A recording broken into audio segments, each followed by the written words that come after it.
Bonjour, nous sommes aujourd'hui avec Colline et Dorothée, les cofondatrices du site Jo.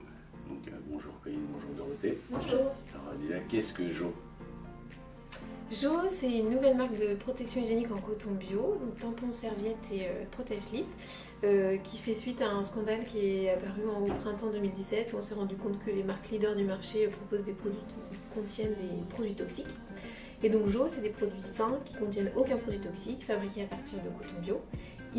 Nos produits sont dispo sur internet et on a la possibilité de s'abonner. Donc là pareil, c'est plus pratique, c'est plus adapté aux femmes aujourd'hui. D'où vient la marque Jo? Est-ce une idée commune? Comment vous l'avez trouvée?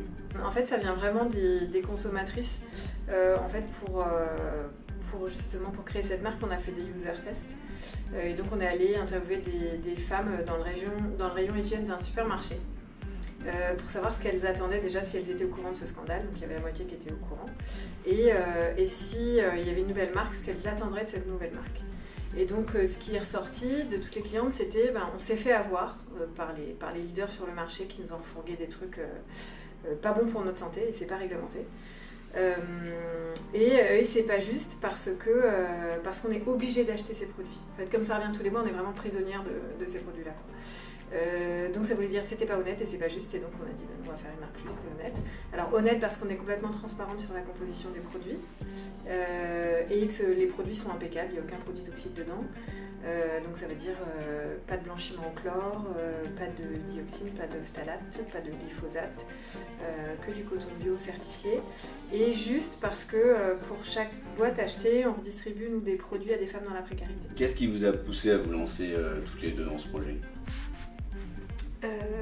Peut-être l'historique avant, c'est que c'est toi qui as d'abord eu vent du projet. Ouais, en fait, moi je savais que donc Jo est né dans l'incubateur Imagination Machine à Nantes, qui soutient des produits à impact social ou environnemental. Et en fait, c'est monté par un Américain qui s'appelle Rob Spiro. Donc avec des méthodes de Silicon Valley. Il a monté ça il y a 1 an et j'étais allée le voir pour savoir s'il avait des besoins en communication parce que c'était mon métier à l'époque.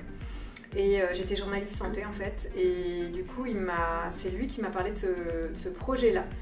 Et du coup en tant que journaliste santé, j'avais vraiment entendu parler du scandale et comme toute femme j'étais hyper concernée. Donc j'ai dit banco, ok on y va, je monte ça. Et je connaissais Colline, je savais qu'elle était aussi hyper concernée par ce sujet et soucieuse de toutes ces problématiques. Et donc je l'ai appelée pour lui demander de me rejoindre sur le projet. Alors vous vous connaissiez avant de lancer le projet? Comment vous êtes rencontrés? On se connaissait pas beaucoup, en fait nos maris étaient collègues et donc on s'était croisés comme ça et on se marrait bien. Et du coup quand on a décidé de se lancer, c'était quand même un gros pari. On a pris un pot pendant 1h30 ensemble, on s'est bien marré. Et on a vu qu'on avait la même vision, les mêmes envies, les mêmes valeurs et on s'est dit banco on y va. Après c'était quand même un pari, on s'entend bien mais ça aurait pu être la cata aussi quoi. C'est un gros pari mais c'est les petits hasards de la vie qui font que n'empêche que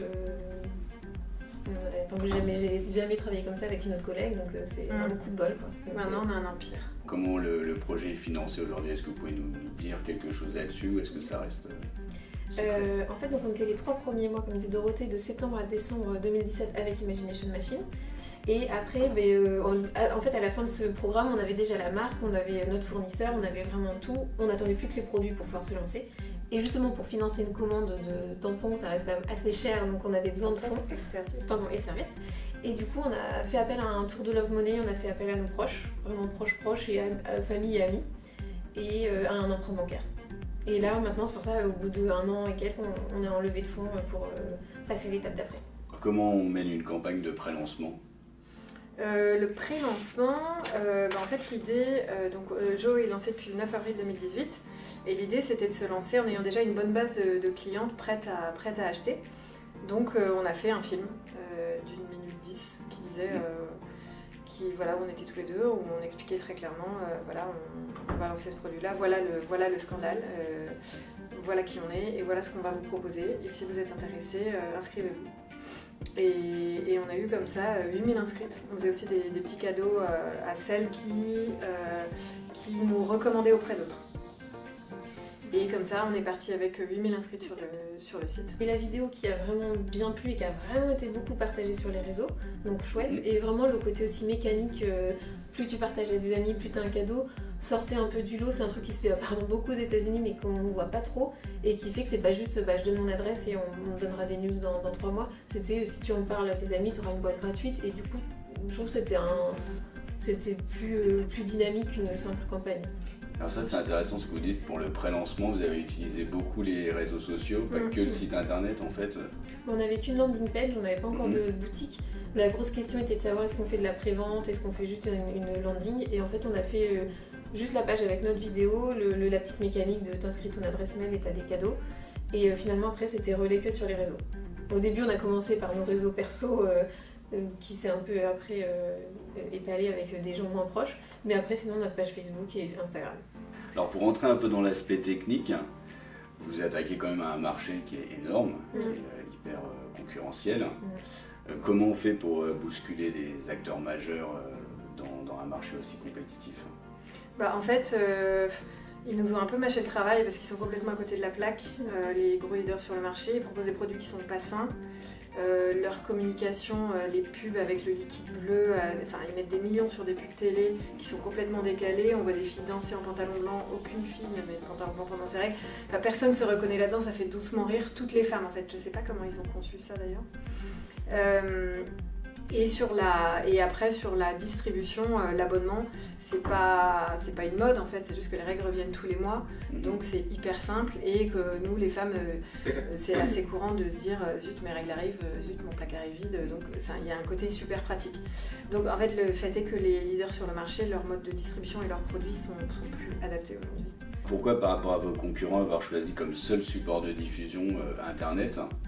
Pourquoi vous n'êtes pas aujourd'hui distribué dans les supermarchés? Est-ce que c'est voulu ou est-ce que c'est les supermarchés, la grande distribution qui veut pas jouer, est-ce qu'il y a un lobby? Si, en fait, on est vachement démarché par la grande distribution. Si, en fait, si. En fait, on est démarché, On est démarché, mais déjà, on sait que la grande distribution a des méthodes qui peuvent faire vraiment souffrir les jeunes marques qui se lancent, voire les faire couler. Donc on s'en méfie. Et puis on n'est pas... on est quand même assez... on a envie d'un truc logique, quoi. On veut proposer des produits sains, en coton bio certifié, on veut une distribution saine, on veut que tout soit sain, et la grande distribution, leur méthode avec les producteurs, avec leurs prestataires sont pas forcément très saines, et tirer les prix vers le bas pour tout le monde, au bout d'un moment, c'est pas un système qu'on trouve très sain, et on préfère choisir nos partenaires. Et par contre, donc il y aura, on n'exclut pas du tout le réseau physique, on sera en réseau physique l'an prochain. Mais par contre, on est vraiment en train de sélectionner des partenaires, des réseaux bio, des magasins bio, des petites boutiques, des concept stores. On est déjà dans certaines petites boutiques concept. Mais la grande distri, on a vraiment pris cette décision en se disant c'est pas maintenant, peut-être un jour. Mais nous, notre prio, c'est de continuer à pouvoir donner aux femmes aussi, c'est pas de baisser les prix à outrance. Alors, est-ce que vous pouvez me parler un peu de la chaîne de fabrication justement des produits, des serviettes et des tampons? Comment ça se passe? En fait, nos produits sont fabriqués en Espagne dans une usine familiale qui est très, très engagée. Et en fait, le coton vient d'Inde et du Pakistan. Et il est certifié GOTS et ICHEA, donc c'est 2 labels de certification qui garantissent que le produit n'a pas d'impact social ou environnemental négatif du lieu de culture du coton jusqu'à la mise en boîte des produits. Trouver les fabricants, ça n'a pas été si compliqué que ça finalement. C'était vraiment galère et on s'est fait vraiment refouler jusqu'à ce qu'on se dise tant pis, on change de projet, mais ça faisait un peu mal. Et donc là, on est vraiment allé au culot. Vous avez enfoncé les portes. Oui. Et vous devez être au courant des chiffres. Il y a plus de 1400 serviettes hygiéniques qui sont consommées chaque seconde dans le monde, donc ce qui représente 45 milliards par an. Donc on voit que c'est un marché quand même qui est astronomique. Ouais. Est-ce que vous pensez justement vous lancer à l'international un jour? À l'Europe, oui, on va commencer à tâter le terrain. Déjà, on va bien en asseoir en France. On va bien se développer en France et puis après, on songe à l'ouverture à des pays européens. Vous connaissez la marque Fempo qui vend des culottes lavables. Ouais. Est-ce un segment potentiel de développement pour vous aussi, ce type de produit? On se dit pourquoi pas. Là pour l'instant, on voudrait avoir une gamme, élargir la gamme pour que ça convienne à toutes les femmes qui utilisent des protections jetables. Mais ça on compte bien élargir à l'avenir. Il y a des protections hygiéniques qui existent en lavable, en réutilisable.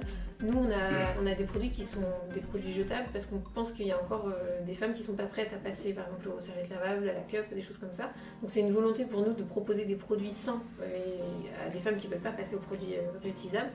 Pour autant, nos produits, par exemple les serviettes, elles sont 100% biodégradables, elles sont compostables. Donc on sait que c'est des produits jetables. C'est vraiment, on a ça à cœur aussi de pouvoir continuer à améliorer ce point-là. Par contre, on sait qu'on propose des produits les plus clean possibles pour la planète. Nos tampons avec applicateur, l'applicateur il est en carton recyclé. Donc on est vraiment dans cette démarche-là aussi, parce que c'est une question qui revient aussi souvent sur le côté jetable. Alors moi je suis pas consommatrice évidemment, donc si j'ai été consommatrice, quelles sont les formules qui s'offrent à moi donc, pour obtenir les produits? En fait, sur le site, il y a deux choix, soit l'e-shop, c'est-à-dire pour l'achat ponctuel, soit l'abonnement, sachant que l'abonnement est beaucoup plus avantageux. Donc l'abonnement permet de recevoir tous les 3 mois les produits dont on a besoin pour 3 mois. On compose soi-même son abonnement. Et on propose, en fait, il y a les clientes, la première version du site, les clientes me disaient moi j'aimerais bien quand même essayer parce que je ne sais pas si c'est efficace le coton bio. Et donc là on leur propose une boîte d'essai gratuite, il n'y a que les frais de port qui sont à leur charge quand elles veulent s'abonner. Elles composent leur abonnement et si la boîte test leur convient, elles reçoivent leur premier colis 1 mois plus tard, puis tous les 3 mois. Mais elles composent vraiment leur abonnement sur mesure. Et les frais de port sont toujours offerts sur l'abonnement, donc c'est plus avantageux pour la cliente. Ça a été un choix dès le début, ce système d'abonnement Oui, parce qu'en fait, encore une fois, comme disait Dorothée, ça revient tous les mois. L'abonnement, c'est une sécurité aussi pour nous, d'un point de vue entreprise, d'avoir des abonnés. Est-ce que c'est plus pratique de toute façon pour les consommatrices? C'est moins cher et puis c'est sans engagement. Donc, comme le disait Colline aussi pour le business model, c'est beaucoup plus confortable pour l'abonnement. Mais on se serait coupé des clientes si on n'avait pas proposé l'e-shop dès le départ. Vraiment le côté test, ou même il y a des personnes qui ne veulent pas s'abonner et qui achètent, je sais pas, 15 boîtes d'un coup. Ouais. Très bien. Elles font un gros plein. Elles font plein. Elles payent les frais de port, mais elles font un gros plein. Pour terminer, j'ai vu que vous aviez un volet solidaire. Est-ce que vous pouvez m'expliquer un peu en quoi ça consiste? Comme je disais, c'est le côté juste de Jo. C'est pas juste qu'on ait nos règles et qu'on soit obligé d'acheter des produits pour ça. Donc on a décidé de donner une partie de nos bénéfices à 2 ONG. On voulait donner à des femmes en France. Donc c'est pour le programme Caminor, qui est le programme de gynécologie sans frontières en France. Et on donne aussi à une association qui s'appelle Girls Excel au Cameroun.